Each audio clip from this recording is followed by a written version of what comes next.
Comment étaler une sonde de pH lorsque on n'a pas de sonde de pH factice pour la remplacer et donc faire les étalonnages quand la filtration elle fonctionne? Je vais vous montrer ça dans cette vidéo.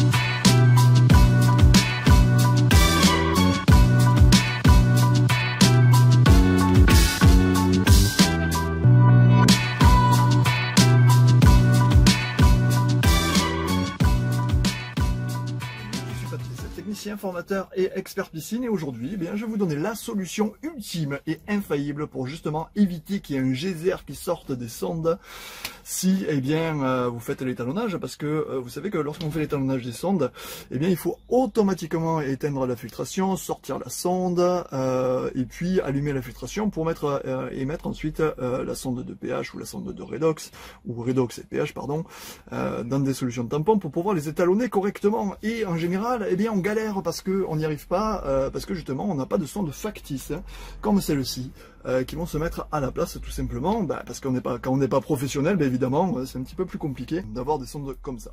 Donc je vais vous donner cette solution tout de suite.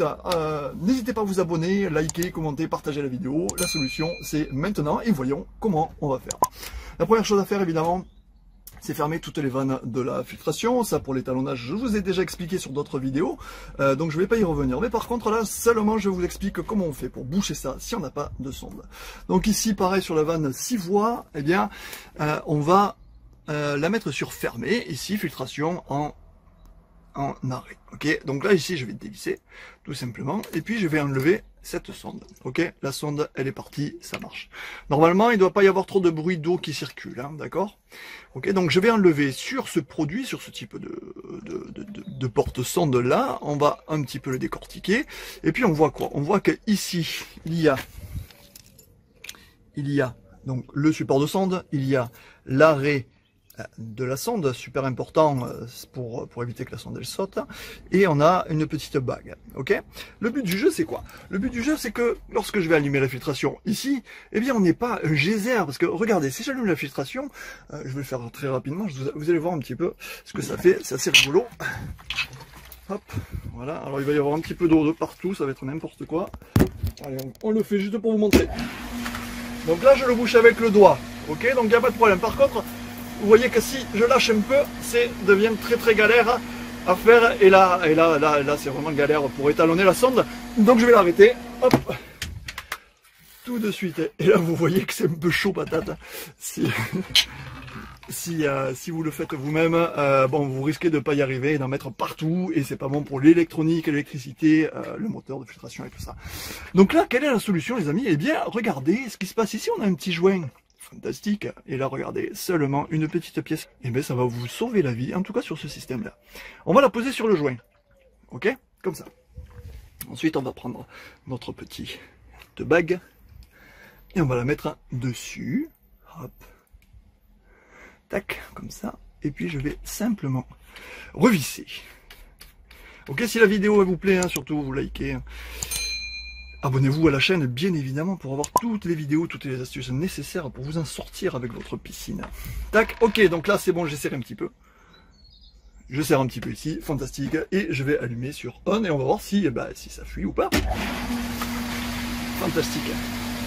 Ça ne fuit pas, je suis tranquille, je vais pouvoir étalonner ma sonde, ok? Tranquillement, en suivant les protocoles que j'ai donnés déjà sur cette chaîne. Hein. Vous cherchez étalonnage des sondes, et puis voilà, là j'ai ma sonde. Ici, elle est là, il ne manque plus qu'à la tremper dans sa solution de tampon et puis de l'étalonner, tout simplement. Et là, vous allez me dire, mais si c'est pas celui-là, eh bien, j'ai la solution. Et évidemment, j'essaie de vous donner toutes les solutions sur cette chaîne. Regardez, si, par exemple, votre sonde, eh bien, c'est celle-là. Si votre porte-sonde, c'est celui-ci, comment on fait? Eh bien, ça va être la même chose. Hop, ça, ici, je vais le démonter. J'enlève ça. Hop, ok. J'enlève ça. Une fois que j'ai enlevé ça, ici, on se rend compte quoi? Qu'on a, pareil, un système de serrage. Donc j'enlève le système de serrage. Hop. Tac, je mets par terre. Et ici, on voit qu'on a une entretoise.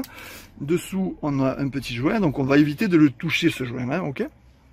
Voilà. Et bien là, on va pas y mettre une pièce de 2 centimes, mais on va y mettre une pièce de 1 centime. Ok? Cette pièce-là. 1 centime. on la met ici. Ok, bon, il n'y a pas de joint, c'est pas très grave, c'est pas méchant. Vous pouvez également le boucher, parce que là, ça c'est du 1/2 pouce, hein, d'accord. Donc si vous prenez un bouchon en polypropylène en 1/2 pouce, eh bien vous pouvez aussi le boucher sans problème. Ok, et là ici simplement, eh bien je vais serrer, même système, ok. Même système ici, et là, vous pouvez y aller, normalement. Bon, il va y avoir un petit peu d'eau qui va sortir, mais honnêtement, ça sera absolument rien par rapport à un geyser et la galère pour étalonner les sondes de votre piscine. Ok, donc si vous n'avez pas de sonde de piscine, vous faites comme ça. Voilà, c'est ce que je voulais vous montrer sur cette vidéo. Donc, encore une fois, si la vidéo vous a plu, n'hésitez pas à liker, partager, commenter. Commentez, dites-nous si ça vous a bien servi, si c'est super cool, si vous êtes content. Voilà, et si vous n'aimez pas, et bien sûr aussi, vous avez le droit de le dire. Voilà, si vous voulez tout savoir pour l'entretien de votre piscine, direction formationpiscine.fr. Tout ce qui est mise en service, entretien, hivernage, vous gagnez des centaines d'euros par an en produits chimiques qui sont des fois pas très utiles, et des techniques vraiment de professionnels telles que celle-ci, pour justement faire l'entretien piscine en moins de 25 minutes par semaine, c'est pas plus sur une 10 par 5, 25 minutes par semaine, local technique, maintenance, nettoyage et chimie de piscine. Eh bien c'est avec les bonnes méthodes, on va très vite, on gagne beaucoup d'argent. Rendez-vous sur formationpiscine.fr, l'onglet conseil piscine, et vous verrez le livre, les packs vidéo, enfin bref, il y a vraiment tout ce qu'il faut pour que vous en sortiez tranquillement sur votre piscine. Merci de votre visionnage, je vous dis à très bientôt, bye bye.